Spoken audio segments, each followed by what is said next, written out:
പരിശുദ്ധ അമ്മയ്ക്കും ഈശോയ്ക്കും കോടാനുകോടി നന്ദി പറയുന്നു. എൻ്റെ പേര് സിജു കാശപ്പള്ളി. ഞാൻ അങ്കമാലിക്കടുത്ത് ചമ്പന്നൂർ സെൻറ്റ് റീത്താസ് ഇടവകയിൽ നിന്നാണ് വരുന്നത്. പരിശുദ്ധ കൃപാസന മാതാവിലൂടെ ഈശോ ഞങ്ങളുടെ കുടുംബത്തിന് നൽകിയ മാനസാന്തരത്തിൻ്റെ രോഗസൗഖ്യത്തിൻ്റെ സാക്ഷ്യം നിങ്ങളുമായി പങ്കുവയ്ക്കുന്നതിന് വേണ്ടിയാണ് ഞങ്ങളുടെ കുടുംബം ഇവിടെ ആയിരിക്കുന്നത്. 2023 ഓഗസ്റ്റ് മാസം 6-ാം തീയതിയാണ് ഞാൻ കൃപാസനത്തിൽ വന്ന് ഉടമ്പടി എടുക്കുന്നത്.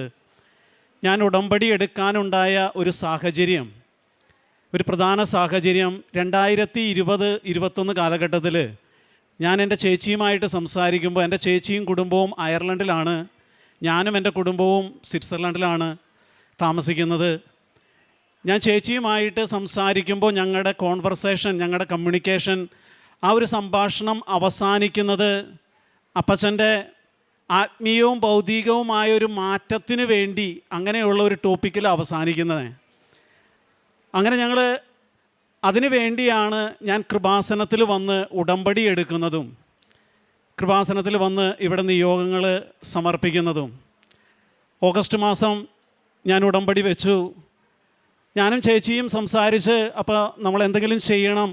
അപ്പച്ചൻ ഒരു കാമൻ ക്വയറ്റായിട്ടുള്ളൊരു വ്യക്തിയാണ്, വളരെ ശാന്ത സ്വഭാവമാണ്. പക്ഷേ പെട്ടെന്ന് ദേഷ്യം വരും, ഷോർട്ട് ടെമ്പേർഡാണ് ചില സമയത്ത്.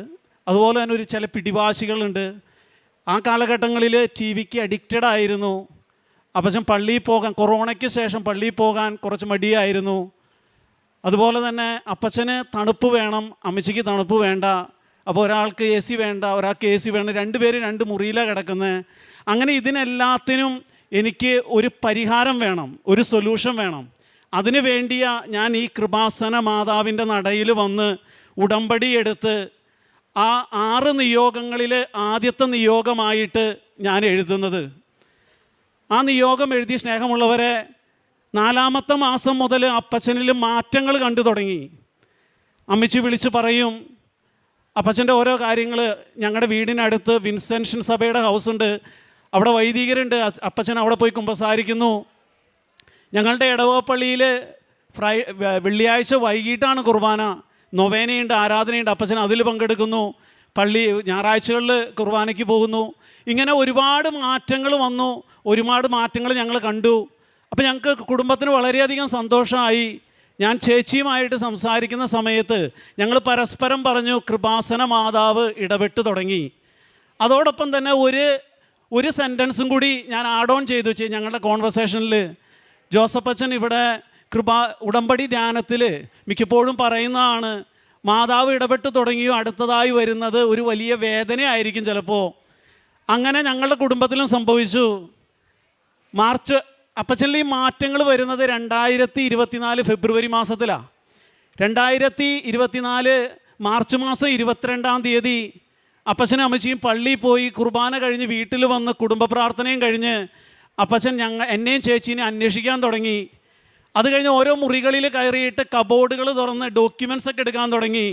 അങ്ങനെ ഒരിക്കലും കാണാത്ത ഒരു പെരുമാറ്റ രീതി. പിറ്റേ ദിവസം, തൊട്ടടുത്ത ദിവസം തന്നെ അപ്പച്ചനെ ഹോസ്പിറ്റലിൽ കൊണ്ടുപോയി എല്ലാ ടെസ്റ്റും ചെയ്തു. അവസാനം CT സ്കാൻ ചെയ്തു. ഡോക്ടർ കൺഫേം ചെയ്തു അപ്പച്ചന് മൈൽഡ് സ്ട്രോക്കാണ്. ഈ ന്യൂസ് അപ്പം തന്നെ എനിക്ക് കിട്ടി. ഞാൻ ഓഫീസിലായിരിക്കുന്നത്. ഞാൻ ഓഫീസിൽ നിന്ന് പയ്യെ വീട്ടിലേക്ക് ചെന്നു. വീട്ടിലൊരു കൃപാസന മാതാവിൻ്റെ സ്റ്റാച്യു ഉണ്ട്. ആ സ്റ്റാച്യുവിൻ്റെ മുമ്പിൽ ഞാൻ പോയി നിന്നു. സാധാരണ ഉടമ്പടി എടുക്കുന്നതിന് മുമ്പാണെങ്കിൽ എന്തെങ്കിലുമൊക്കെ പറയുന്നതാണ് പരാതികളായിട്ട്. പക്ഷേ ഈ തവണ പരാതിയൊന്നും പറഞ്ഞില്ല. കൃപാസന മാതാവിൻ്റെ ആ സ്റ്റാച്യുവിൻ്റെ മുൻപിൽ ഞാൻ പോയി നിന്നു. ഞാൻ എന്നിട്ട് അമ്മയോട് പറഞ്ഞു, അപ്പച്ചനിലെ ആത്മീയവും ഭൗതികവുമായ കുറച്ച് മാറ്റങ്ങൾക്ക് വേണ്ടി അമ്മയുടെ നടയിൽ വന്ന് ഉടമ്പടി എടുത്ത് ആദ്യത്തെ നിയോഗം ആയിട്ട് ഞാൻ എഴുതി. അമ്മ ഒരു സ്ട്രോക്കിലൂടെയാണ് എൻ്റെ അപ്പൻ്റെ ഈ മാറ്റങ്ങൾ കൊണ്ടുവരുന്നതെങ്കിൽ എനിക്ക് സന്തോഷമേ ഉള്ളൂ. ഞാൻ ഉടമ്പടി ജീവിതത്തിലൂടെ മുന്നോട്ട് പോകുന്ന വ്യക്തിയാണ്. ഉടമ്പടി കാര്യങ്ങൾ കൃത്യമായിട്ട് ചെയ്യുന്ന വ്യക്തിയാണ്. അന്ന് തന്നെ പിറ്റേ ദിവസം ഞാൻ ഡോക്ടറെ വിളിച്ചു. ഡോക്ടറായിട്ട് സംസാരിച്ചപ്പോൾ ഡോക്ടർ പറഞ്ഞു, 6 ദിവസം ഇവിടെ ലിറ്റിൽ LF ഹോസ്പിറ്റലിൽ അങ്കമാലിൽ 6 ദിവസം ഇവിടെ അപ്പച്ചൻ കിടക്കണം. നിങ്ങൾ 6-ാം ദിവസം അപ്പച്ചനെ ഡിസ്ചാർജ് ചെയ്യുന്നത് കണ്ടു വന്നാൽ മതി. അന്ന് ടിക്കറ്റ് ബുക്ക് ചെയ്ത് കാരണം അപ്പച്ചൻ ഇത്തിരി വയലൻ്റ് ആ ബിഹേവിയറിലേക്ക് പോയിക്കൊണ്ടിരിക്കുക. കാരണം ഈ സ്ട്രോക്ക് വന്നത് ബ്രെയിനിൽ സ്റ്റെമ്മും തലാമസ് എന്ന് പറഞ്ഞ 2 ഏരിയയിലാണ്. അതൊന്ന് മെമ്മറീനെ അഫക്റ്റ് ചെയ്യുന്ന ഒരു ഏരിയ ആണ്. അപ്പോൾ ആ ബ്ലീഡിങ് ഉള്ളത് കൊണ്ട് അപ്പച്ചൻ ആ വയലൻ്റ് ബിഹേവിയറിലേക്ക് പോകുന്നത്. ഞാൻ അവിടെ നിന്ന് ബുക്ക് ചെയ്തു. അപ്പച്ചനെ 6-ാം ദിവസം ഡിസ്ചാർജ് ചെയ്തു. അപ്പച്ചൻ വീട്ടിലേക്ക് വരുന്നത് ഒരു പെസഹ വ്യാഴാഴ്ചയാണ്. അന്ന് വൈകുന്നേരം ഞാനും എത്തി.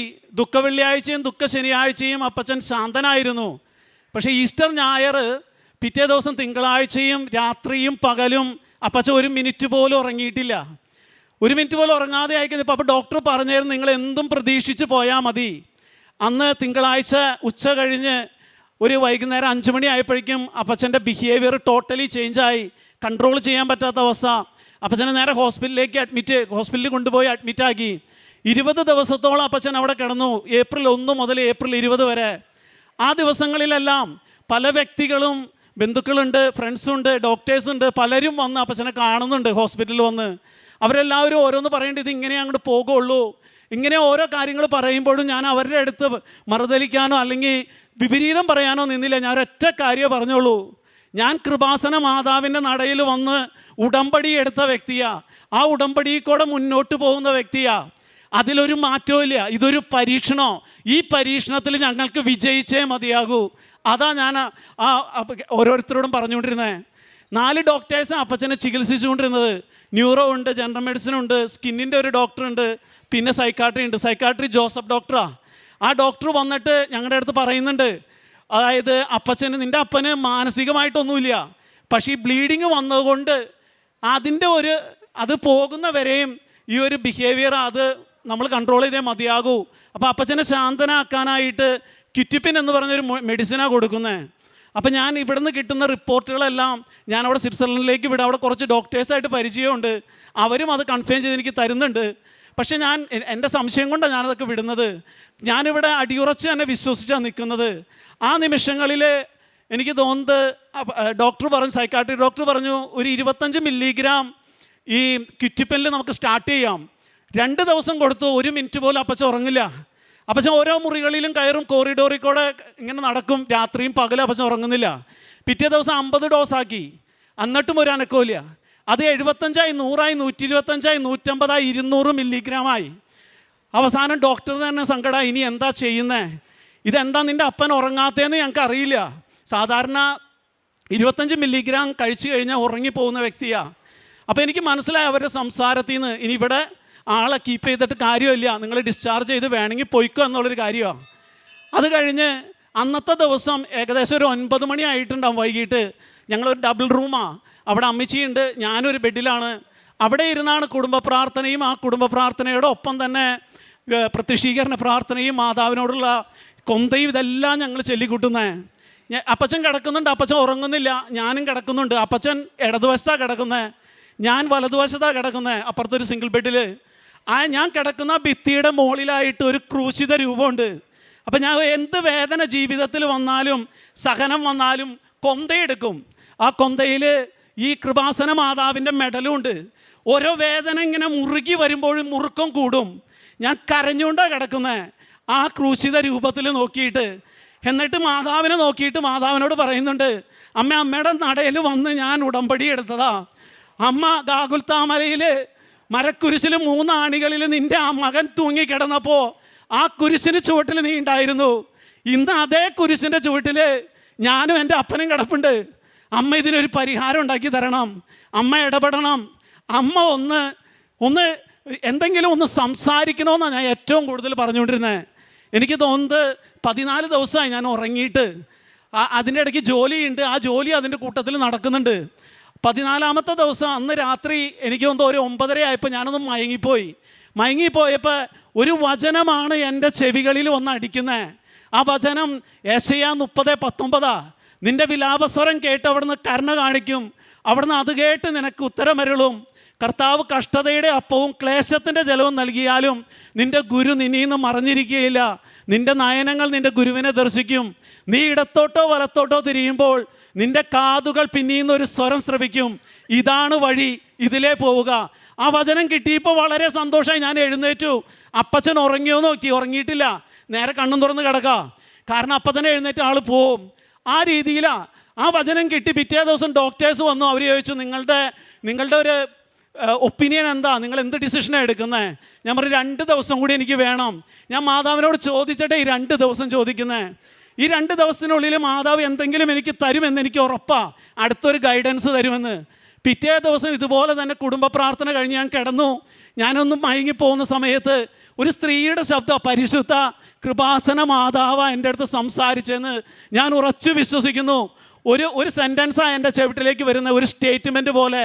നിനക്കൊരു വൈദികനെ വേണം, ഡെലിവറൻസ് പ്രെയർ നടത്തുന്ന ഒരു വൈദികനെ വേണം. ഈ 2 സെൻറ്റൻസാണ് കിട്ടുന്നത്. പിറ്റേ ദിവസം ഡോക്ടേഴ്സ് വന്നു. ഞാൻ പറഞ്ഞു, നാളെ ഞങ്ങൾ ഡിസ്ചാർജ് ആയിക്കോളാം.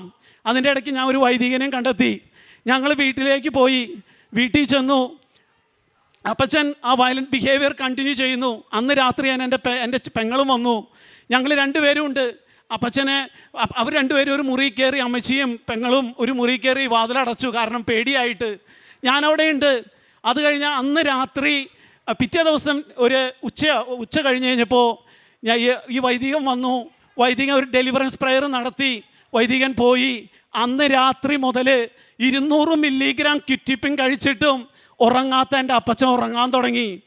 അതിന് 4 ദിവസങ്ങൾക്ക് ശേഷം ഞാൻ ഈ കൃപാസനത്തിൽ അപ്പച്ചൻ്റെ ഫോട്ടോയുമായിട്ട് വന്നു. ആശുപത്രി കിടക്കുന്ന ഫോട്ടോയുമായി ഞാനിവിടെ കയറി വരുന്ന ആ സമയം എനിക്ക് മുല്ലപ്പൂവിൻ്റെ ഒരു സുഗന്ധാഭിഷേകം ഉണ്ടായിരുന്നു ഇവിടെ വെച്ച്. ഞാൻ പലരെയും നോക്കി, ആരുമില്ല. അപ്പോൾ മാതാവ് കൂടെ ഉണ്ടെന്നുള്ള കാര്യം ഒന്നും കൂടി ഉറപ്പിച്ചു. ഇവിടെ വന്ന് ജോസഫ് അച്ഛൻ്റെ അടുത്ത് ഫോട്ടോ അച്ഛൻ സൈത്ത് പൂശി മാതാവിൻ്റെ അടുത്ത് കാണിച്ച് അച്ഛൻ അത് വെഞ്ചിരിച്ച് അത് ബ്ലെസ് ചെയ്ത് തന്നു. എന്നിട്ട് അച്ഛനൊന്ന് പുഞ്ചിരിച്ചു, ഒരു വാക്ക് പോലും പറഞ്ഞില്ല. പക്ഷേ അച്ഛൻ്റെ ആ പുഞ്ചിരിയിലുണ്ടായിരുന്നു എനിക്ക് മനസ്സിലായി, നീ പോയിക്കോ, ഒരു കുഴപ്പമില്ല. ഞാൻ തിരിച്ച് വീട്ടിൽ ചെന്ന് അന്ന് മുതൽ അപ്പച്ചൻ്റെ ആ വയലൻറ്റ് ബിഹേവിയർ മാറാൻ തുടങ്ങി പ്രിയപ്പെട്ടവരെ. അത് കഴിഞ്ഞിട്ട് ഞാൻ തിരിച്ചു പോയി. 3 മാസം കഴിഞ്ഞപ്പോൾ വീണ്ടും വന്നു. അന്ന് അപ്പച്ചനെയും കൊണ്ട് ഇവിടെ വന്നു. ഇവിടെ ഈ ആൾത്താരയിൽ ഇരുത്തി നിന്ന് അപ്പച്ചനെ ജോസഫ് അച്ഛൻ ബ്ലെസ് ചെയ്ത് എല്ലാം കഴിഞ്ഞ് തിരിച്ചു പോയി. അപ്പച്ചൻ്റെ അസുഖം പൂർണ്ണമായിട്ടും എല്ലാ അസുഖങ്ങളും അപ്പച്ചന് മാറിക്കിട്ടി. ഇപ്പോൾ ചെറുതായിട്ടൊരു ഓർമ്മക്കുറവുണ്ട്, ചെറിയ, അത് ചില സമയത്ത് അത് മാത്രമേ ഉള്ളൂ. ഞാൻ പരിശുദ്ധ അമ്മയുടെ നടയിൽ ഒരു ഉടമ്പടി എടുത്ത് ആ ഉടമ്പടിയിലെ ആദ്യത്തെ നിയോഗം അപ്പച്ചന് വേണ്ടി എഴുതി.